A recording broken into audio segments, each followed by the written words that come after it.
strategi scalping ini indikatornya kira-kira apa aja sih Pak? Ya, jadi tadi seperti yang diulas sama Mbak Kinan ya, kita bicara tentang scalping ya, orang harus membiasakan diri terutama terkait dengan, karena memang pergerakannya cepat, maka terkait dengan bagaimana memanfaatkan fluktuasi secara cepat, kemudian bagaimana memanage resiko juga secara cepat. Nah, yang kami tahu berkaitan dengan bagaimana memanage resiko secara cepat itu tadi kan, itu karena faktor kedisiplinan, itu salah satunya. Trader-trader ya, terutama trader-trader yang baru gitu, yang melihat tampaknya strategi scalping itu gampang untuk dilakukan, tapi dalam implementasi pasarnya banyak yang gagal kayak gitu. Berarti memang agak-agak tricky ya Pak ya untuk strategi ini ya Pak ya? Sebenarnya bukan tricky, tapi membutuhkan kecepatan yang tinggi gitu ya. Kecepatan, disiplin, konsentrasi. Halo Traders, balik lagi bersama Bapak Radit. Sore ini kita didampingi oleh Bapak Makarios Amin sebagai Wakil Pialang Okta Investama. Bersama saya Kinan, kita akan membahas sesi scalping pada sore ini. Pak, kira-kira scalping itu apa sih? Kok banyak banget ya orang di luar sana tuh pada ngomongin scalping? Ya, pada prinsipnya scalping itu adalah satu metode trading yang menggunakan pergerakan jangka pendek untuk mendapatkan gain dari pergerakan harga seperti itu ya. Jadi sebenarnya banyak strategi-strategi yang kita bisa pakai pada saat kita melakukan transaksi. Namun scalping ini menjadi satu metode yang favorit gitu ya buat para pelaku pasar, karena memang ada beberapa kelebihan yang dapat kita gunakan pada saat kita menggunakan strategi scalping ini kayak gitu. Nah, strategi scalping ini pada prinsipnya dia benar-benar memanfaatkan fluktuasi pergerakan jangka pendek yang dipengaruhi oleh pergerakan harga karena faktor berita, juga karena faktor teknikal seperti itu. Oke, terus kalau misalnya kita mau pakai strategi scalping nih Pak, apa aja sih Pak yang harus kita siapkan? Ada beberapa hal ya terkait dengan analisa teknikal. Jadi sekedar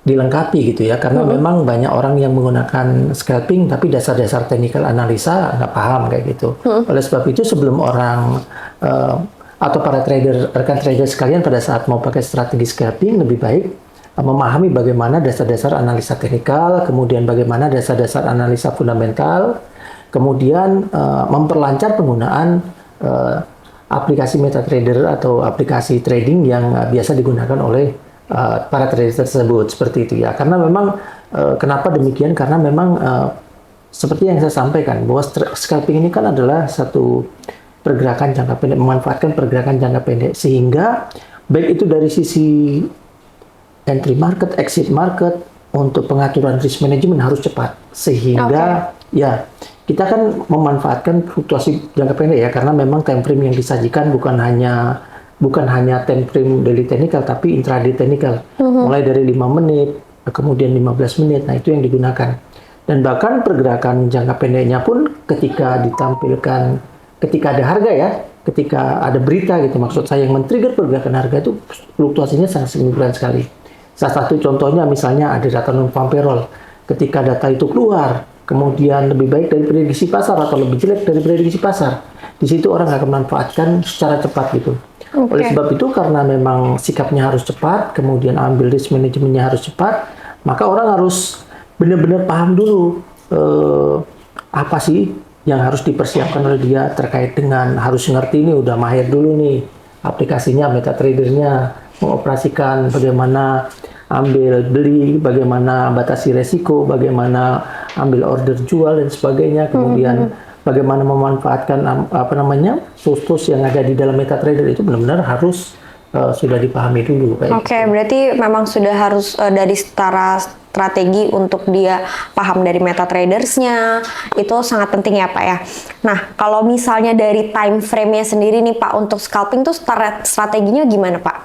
Ya, jadi dari sisi time frame-nya sendiri kalau kita perhatikan ya memang seperti yang saya sampaikan, time frame-nya kecil itu 5 menit, kemudian 15 menit, antara 5 menit hingga 15 menit, karena dalam 5 menit sampai 15 menit itu, atau bahkan kalau lagi berita 1 menit pun sangat berpengaruh gitu ya. Karena memang time frame-nya kecil, kadang-kadang ada terjadi satu pergerakan satu arah, kemudian ada pergerakan perbalikan arah. Nah itu mereka harus memahami bagaimana dasar-dasar berkaitan dengan pergerakan candlestick, kemudian berkaitan tentang indikator-indikator yang mau dipakai kayak gitu.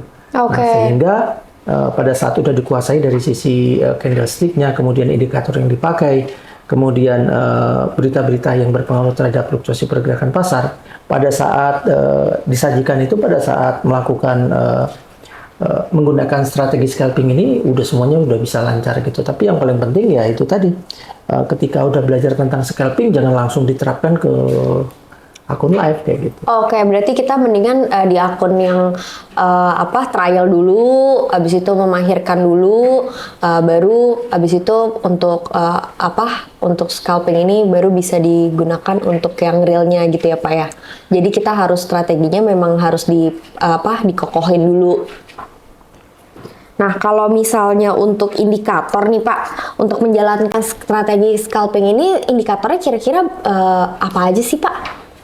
Ya, jadi tadi seperti yang diulas sama Mbak Kinan ya, kita bicara tentang scalping ya, orang harus membiasakan diri terutama terkait dengan, karena memang pergerakannya cepat, maka terkait dengan bagaimana memanfaatkan fluktuasi secara cepat, kemudian bagaimana memanage resiko juga secara cepat. Nah, yang kami tahu berkaitan dengan bagaimana memanage risiko secara cepat itu tadi kan itu karena faktor kedisiplinan, itu salah satunya. Nah, kedisiplinan itu terbentuk bukan karena memang oke, saya akan batasi risiko ketika saya salah posisi gitu, tapi karena unsur kebiasaan. Gitu. Jadi misalnya orang udah terbiasa ketika trading salah langsung cut posisi. Itu harus dilakukan terus. Oleh sebab itu kenapa harus dilakukan di demo akun terus. Kan di demo akun dulu dibandingkan di real akun. Karena ketika di demo akun belajarnya, kemudian penerapan risk management di demo akun juga, kemudian udah terbiasa batasi resiko pada saat menjumpai resiko, kemudian ngatur trading plan dan take profitnya juga udah terbiasa, itu akan enak kemudian di kemudian hari ketika dia di real akun. Karena seperti yang saya sampaikan, trading scalping ini kan karena memang cepat sekali ya pergerakannya. Jadi ketika trader trading dengan strategi scalping tanpa adanya kebiasaan untuk membatasi resiko, itu ketika dalam implementasi di pasar yang tadinya dia ingin membatasi resiko, bisa saja dia gugup, kemudian dia tidak tahu apa yang harus dilakukan ketika menjumpai resiko, kemudian membiarkan posisi itu sampai rugi sampai besar. Gitu. Itu yang banyak dilakukan oleh trader-trader ya, terutama trader-trader yang baru gitu, yang melihat tampaknya strategi scalping itu gampang untuk dilakukan, tapi dalam implementasi pasarnya banyak yang gagal kayak gitu. Berarti memang agak-agak tricky ya Pak ya untuk strategi ini ya Pak ya? Sebenarnya bukan tricky, tapi membutuhkan kecepatan yang tinggi gitu ya. Kecepatan, disiplin, konsentrasi. Ya. Oke, kalau gitu Pak, kira-kira nih Pak, apa sih keunggulan dan kelemahan dari strategi scalping ini sendiri? Strategi scalping sih pada prinsipnya kelemahannya di risk management gitu ya. Nah, makanya itu di awal tuh kita tekankan orang harus banyak ngerti nih tentang technical analysis. Orang harus ngerti benar-benar tentang fundamental analysis yang men-trigger pergerakan harga, sehingga orang tidak salah mengartikan. Misalnya nih data Amerika jelek, emas peluangnya naik gitu ya. Jangan sampai orang salah mengartikan data jelek, emasnya turun gitu kan. Harus ya itu gitu. Makanya kita bicara tentang risk management sebagai faktor terbesar resiko yang harus dihadapi dari strategi scalping ini. Nah, makanya di sesi awal tadi kita juga ngobrolin tuh, sebelum terapin strategi scalping di real akun, lebih baik trading di demo akun dulu aja. Langsung terus kuasai MetaTrader-nya, kuasai tools-tools yang ada dalam MetaTrader, kemudian kuasai analisanya, kemudian biasakan diri untuk trading dan cut loss posisi ketika salah, sampai dia bisa menemukan pattern-nya, kemudian dia sudah terbiasa dengan hal-hal yang terkait dengan cut loss, baru terapin strategi scalping ini di real akun kayak gitu. Nah, kayak gitulah kira-kira kelemahan untuk mengantisipasi adanya risk management yang muncul pada strategi scalping ini. Karena memang ya, strategi scalping ini kalau dari pengalaman saya dengan setengah tahun atau 1 tahun belajar aja, itu probabilitas kebenarannya dari analisa yang dilakukan gitu ya, posisi yang diambil maksud saya ya, mungkin 10-15 kali kemudian salah baru sekali itu bisa terjadi. Jadi probabilitasnya bukan lagi 60 atau 70%, bahkan bisa 80 sampai 90% kebenarannya. Tergantung analisa dan jam terbang ya. Nah, namun itu seperti yang saya bilang, kenapa risikonya di masalah risk management. Banyak orang trading pakai teori scalping, 1-2 poin ambil, 1-2 poin ambil. Kalau lagi berita bagus, 5 sampai $10 ambil seperti itu ya.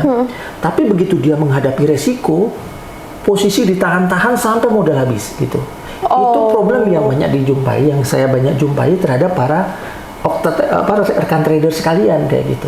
Nah, hal itu oleh sebab itu kita angkat tema ini dalam materi yang kita bahas di podcast kali ini supaya orang benar-benar paham scalping ini memang bisa menghasilkan uang, tapi juga ada risikonya, dan bagaimana mengantisipasi risiko itu menjadi concern kita nih ceritanya. Betul. Kayak gitu. Nah, itu terkait dengan resikonya yang harus diantisipasi dengan membiasakan diri membatasi resiko pada saat transaksi.